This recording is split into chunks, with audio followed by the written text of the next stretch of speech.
Like Flint, Michigan, not just here in South Florida, but all over the state of Florida, where we're dependent on bottled water for our basic needs.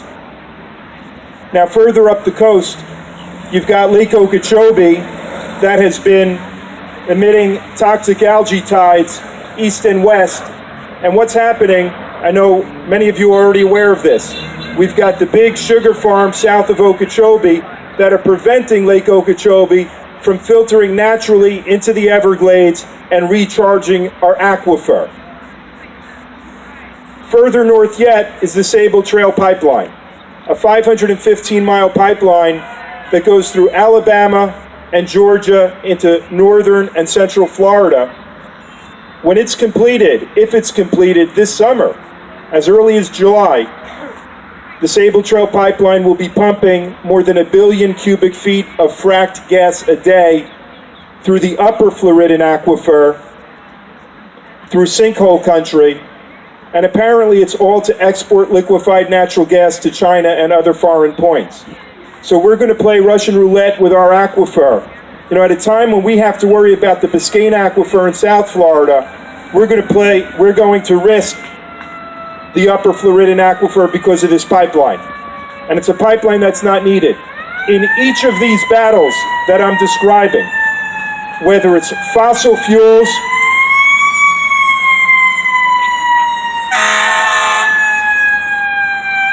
it is an emergency, a climate emergency.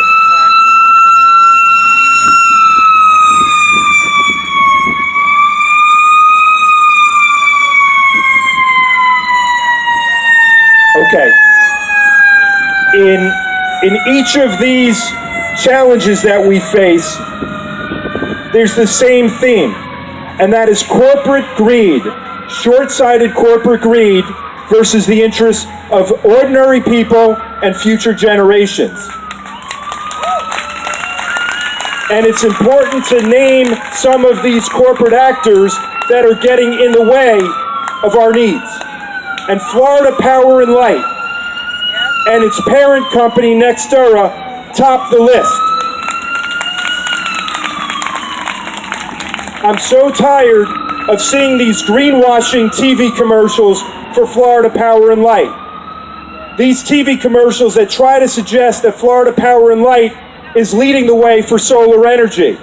It is a lie, it is propaganda, and it's insidious. You see these commercials where Florida Power and Light shows us its solar fields. And it was the first one to build a major solar field. And it's got a few other solar fields in the works to build. Each of these solar fields provide a really great photo opportunity. It's nice to see 1,000 solar panels in one farm together, one solar farm. But what Florida Power and Light is trying to stop is to have millions of solar panels on millions of rooftops in the state of Florida.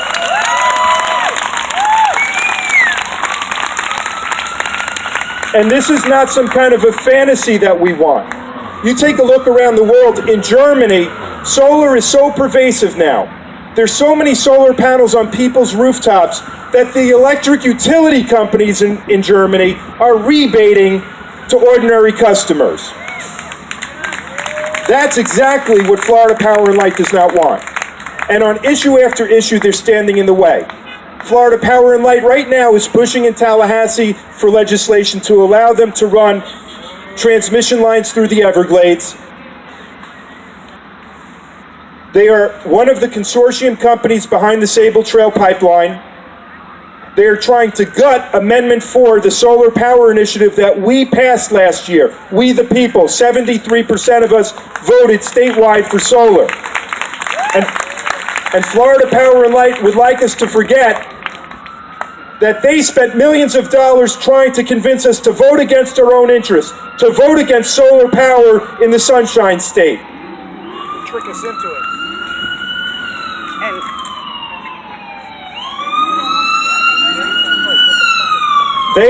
Florida Power and Light is also pushing for legislation in Tallahassee that would shift the cost of exploratory fracking in other states to us ratepayers here in Florida.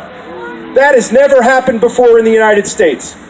That's Florida Power and Light's agenda, is to keep getting its 10 to 15% rates of return. This is a company that is making $800 million each and every quarter.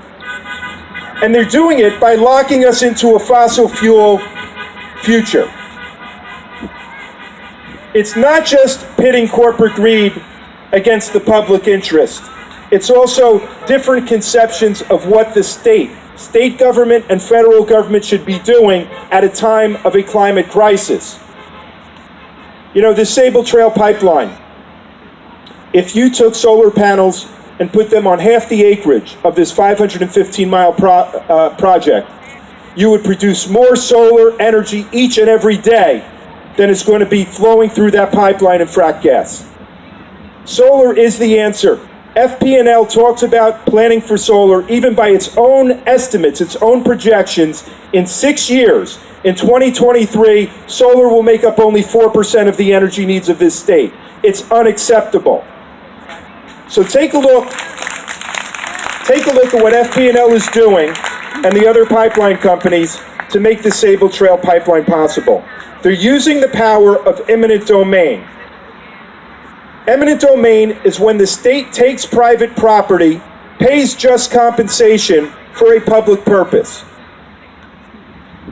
We have seen the federal government taking property from private owners to create the Sabal Trail pipeline. People who don't want a pipeline going through their property are suddenly forced to sell to the consortium of companies. Take a look where eminent domain is not being used. Florida voters voted for Amendment 1 some years ago. That was for eminent domain. It was to take the private sugar farms, pay them just compensation, and convert them to marshland so that we can recharge our Everglades. And I've got a suggestion for that Sabal Trail pipeline. You got folks who are saying it's about to be completed. The frack gas is going to flow through it. It's going to be too late. It's never going to be too late. We can use the power of eminent domain to take that Sabal Trail pipeline, convert it to public use by putting solar panels on that 515-mile path.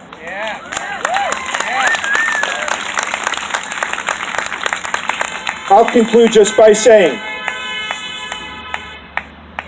that these utility companies, it is a recurring problem. It's a natural monopoly.